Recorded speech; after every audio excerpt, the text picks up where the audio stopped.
무비라이프 시청자 여러분 안녕하세요. 무비스타를 그램 단위로 알아보는 무비스타그램 유은성 기자입니다. 오늘 모신 분들은 국민 배우란 수식어가 아깝지 않은 두 분이 자리해 주셨는데요. 아들의 이름으로 안성기 배우님 그리고 윤유선 배우님 모셨습니다. 안녕하세요. 안녕하세요. 반갑습니다. 네, 처음 인사드리는 것 같습니다.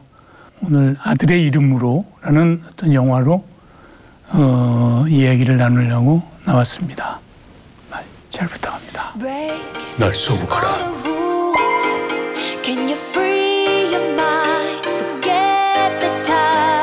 그런다고 뭐 치유가 되나요? 잘 생각해봐. 벌을 내리고자 합니다. 네, 안녕하세요. 윤유선입니다. 저희가 재작년에 정말 마음 모아서 찍은 영화 아들의 이름으로를 여러 번 찾아뵙습니다. 감사합니다. 언니가 여길 어찌 알고? 말을 함부로 막 놓고 그래 버릇없게? 그거 맞죠? 아버님 아니거든요. 아저씨가 해주시면 안 돼요? 두 분 지금 5월 12일 개봉하는 아들의 이름으로 어떤 영화인지 그리고 각각 연기하신 캐릭터 소개 부탁드리겠습니다. 그 사람들한테 한번 물어보고 싶어요. 그리고도 어떻게 그렇게 편하게 살 수 있었는지. 이 소나무 맞지? 여기서 어디로 갔어? 솔직히 저도 기억이 안 납니다. 사람을 죽여놓고!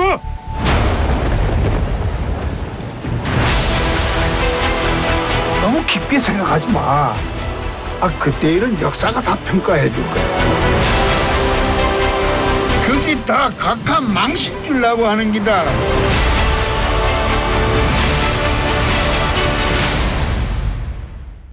(1980년) 5월에 현장에 있었던 오채근이라는 한 남자가 아들과의 약속을 위해서 책임자들에게 복수를 하는 이러한 영화입니다. 저는 그 5.18 당시에 상처 입은 가족, 2차 피해자라고 할 수 있는데요. 그래서 아프지만 그 삶을 그냥 담담히 잘 살아가고 있는 그런 역할을 맡았어요. 예. 저 원래 혼자 가끔 이렇게 울어요. 사실 늘 여쭙지만 가장 궁금하기도 한 질문이 작품과의 첫 만남이기도 하거든요. 작품과의 인연에 대해서 얘기를 좀 들어보겠습니다. 원래는 제 역할이 다른 사람, 잘 안 알려진 분한테 원래 간다고 그랬는데 주변에서 제가 어울릴 것 같다고 이렇게 말씀을 들으신 것 같아요. 그럼 그래 볼까? 뭐 이렇게 해서 이제 저한테 메일을 주셨어요, 작품. 저는 이제 그날로 읽어보고 그 다음날 바로 연락을 해서 만나서 같이 하기로 했죠. 알맞게 잘 찾아간 역할을 잡아주셨다는 생각이 듭니다. 저는 감독님과의 좋은 인연이 있었죠. 두 여자 이야기라는 영화로 대종상 영화제에서 신인상도 받고. 맞아요. 네. 인연이 깊은 네네. 작품이죠. 감독님도 뭐 그때 작품상, 감독상 다 받으시고. 근데 이제 선생님께 대본을 이제 드릴까 말까 고민하시는 말씀도 듣고 용기를 갖고 드리시라고. 네. 캐릭터 이름처럼 퇴근을 하신 네. 배우님이 옆에 지금 나와 계신 셈이에요. 근데 1980년 5월이라고 하면 한국 사람들은 누구나 광주를 떠올릴 수밖에 없을 테고, 근데 두 분은 생각해보면 한창 활동하실 때겠어요, 1980년도가? 나도 바쁜 몸인데요. 저 같은 경우는 이장우 감독의 바람 불어 좋은 날이라는 영화를 한창 찍고 있었죠. 근데 그 당시에는 광주에서 사실 그 험한 일이 일어나는지 잘 몰랐죠. 그 소식을 나중에 이제 접해서 이제 알게 됐고 늘 거기에 대한 어떤 미안한 감정을 가지고 있습니다. 저는 그때 학교 다닐 때였고 사실 잘 몰랐어요. 정말 그런 일이 있었다고 막 그렇게 그냥 진짜 저게 진짜일까? 막 이런 의구심을 갖고 그 정도로 모르고 지냈던 것 같아요. 그래서 참 많이 죄송스럽고 안타까운 일인 것 같아요. 말씀하신 것처럼 몰랐던 부분들을 알게 하는 것도 예술의 가치이자 효용이기도 하고, 또 몰랐던 사실들에 대해서 나의 어떤 모습을 반추하게 되는 것도 예술의 어떤 역할들인 것 같아요. 이 영화가 올해 개봉을 하기에 앞서서 지난해 먼저 광주에서 상영을 가졌었죠. 어떠셨어요? 끝나고 나서 사회자 하는 여자분이 계속 눈물을 흘리시면서 사회를 너무나 보셨어요. 감사드리고요. 주책맞게 제가 너무 눈물을 흘렸네요. 끝난 게 아니구나라는 그것이 아직까지도 계속 가슴속에 남아있는 일이구나. 이게 어떻게 풀어야 되나라는 어떤 그런 생각도 들었습니다. 아직 이렇게 아물지 않은 상처를 다 갖고 계신 것 같아요. 직접이든 뭐 아니면 2차 피해든 다 마음이 그렇게 아픈 마음이 있지만 그걸 덮어두고 일상생활을 하고 계시는 분들인 것 같아요. 그래서 저희 영화가 조금이라도 위로가 되어드렸으면 좋겠다는 생각도 들고요. 모르거나 오해했던 분들도 영화를 보시면서 조금 더 서로 이렇게 화합하게 되는 그런 아끼는 마음, 뭐 이해하는 마음, 좀 위로하는 마음을 좀 가질 수 있었으면 좋겠다는 생각을 했어요. 그 위로라는 측면이 또 앞서 얘기했던 예술의 기능 중에 또 가장 좋은 기능 중에 하나일 테죠. 캐릭터에 대한 얘기로 조금 들어가 보면 안성기 배우님은 캐릭터 만물상이라는 별명이 항상 있으시잖아요. 대한민국에서 도대체 안 거쳐간 직업이 무엇일까? 안성기 배우를 이런 생각이 들 정도로 정말 많은 캐릭터들을 연기하셨는데 내가 단박에 사랑할 수 있는 캐릭터가 있고 조금 거리감을 두고 사랑한다고 말하긴 좀 어렵지만 이해해보고 싶은 인물이 있을 것도 같고요. 아마 오채근의 경우에는 후자가 아니었을까 싶은데 그런 인물을 만나실 때는 어떻게 접근하려고 하시는 편이세요? 그 자체를 뭐 이렇게 바꿀 수는 없죠. 그렇죠. 애초에 시나리오에 나와 있는 게 그거니까 오히려 그 인물에 더 가깝게 더 절실하게 이렇게 가는 것이 맞다. 더 잘 표현해내는 것이 결국에는 나한테 좋은 것 아닌가라는 그런 생각을 하고.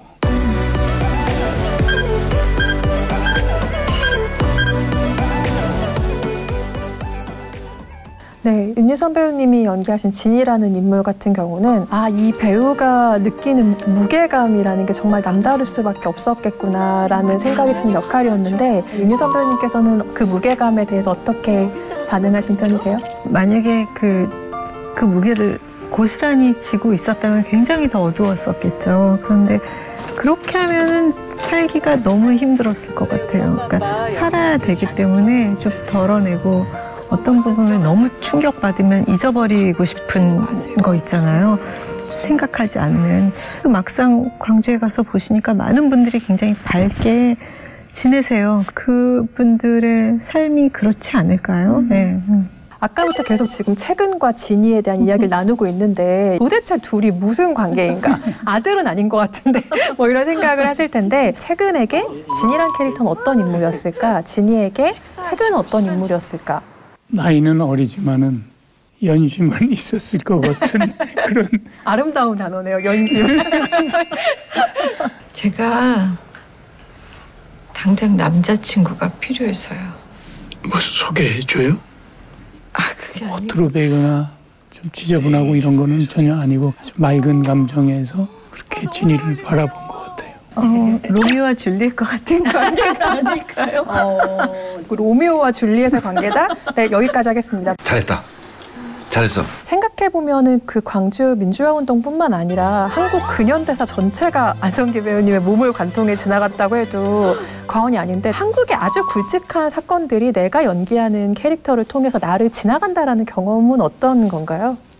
자체로 영광스러운 일이긴 하지만은 배우를 하면서 그런 인물을 만나고 그 인물이 배경이 된 어떤 그런 이야기를 해야 되겠다라는 그런 기본적으로 제가 가지고 있었죠. 그러한 작품들을 많이 이렇게 할 수 있어서 참 좋았다라고 이렇게 생각이 듭니다.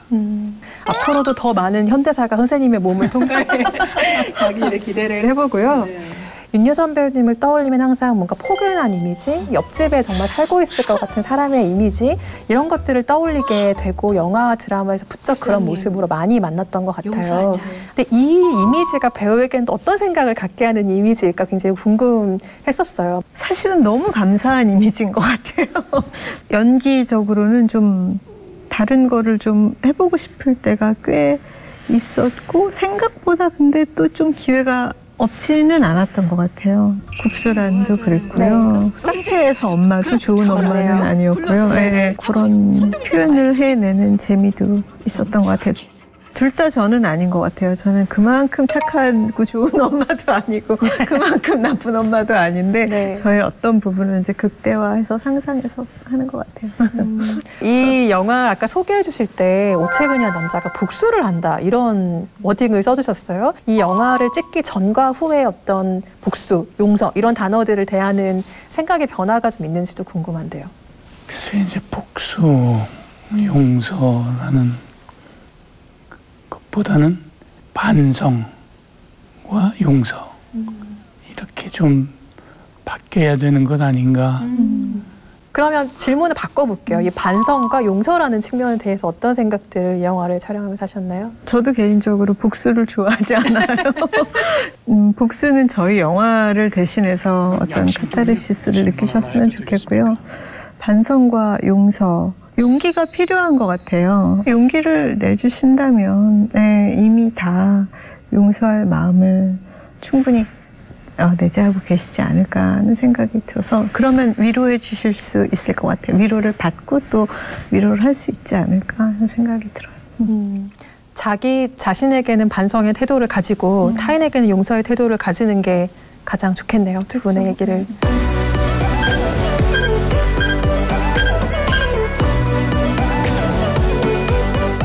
또 두 분의 공통점이라면 두 분 모두 아주 어린 시절부터 카메라 앞에서 연기를 하셨다는 점일 텐데요. 작품을 고를 때 기준 같은 것들도 시간이 지나면서 아마 조금씩 변화하지 않았을까 라는 생각들 들어요. 가장 최근에 내가 바라보게 되는 작품의 기준, 이런 작품이면 난 한다라는 기준점이 혹시 어떤 거세요? 그냥 그 시나리오 자체의 완성도, 그다음에 어떤 그 주제, 뭐 이런 것들이죠. 흥행할 요소는 많으나 너무 자극적인 거는 좀 저하고는 안 맞는 것 같아요. 네, 그래서 저는 그냥 좀 더 공감할 수 있는 어떤 메시지가 있는 그런 진정성 있는 작품? 그런 게 더 좋은 것 같아요. 네, 무비스타그램 오늘 아들의 이름으로 안성기 배우님, 윤유선 배우님과 이야기 나눠봤는데요. 무비앤라이프 시청자 여러분들께 끝인사 한 말씀씩 부탁드리겠습니다. 5월 12일 날 여러분 앞에 이제 공개가 됩니다. 많이 오셔서 지금까지 남아있는 어떤 그 슬픔, 비극적인 상황을 다시 한번 이렇게 느끼시면서 위로를 좀 이렇게 받았으면 하는 그런 마음입니다. 네, 감사합니다. 5월 달에는 아들의 이름으로 함께 하시면서 정말 더 깊은 위로와 그 사랑을 좀 나눠보시는 그런 시간이 됐으면 좋겠습니다. 네, 아들의 이름으로 많은 성원 부탁드리겠고요. 두 분의 행보에도 앞으로도 큰 사랑 부탁드리겠습니다. 감사합니다. 고맙습니다.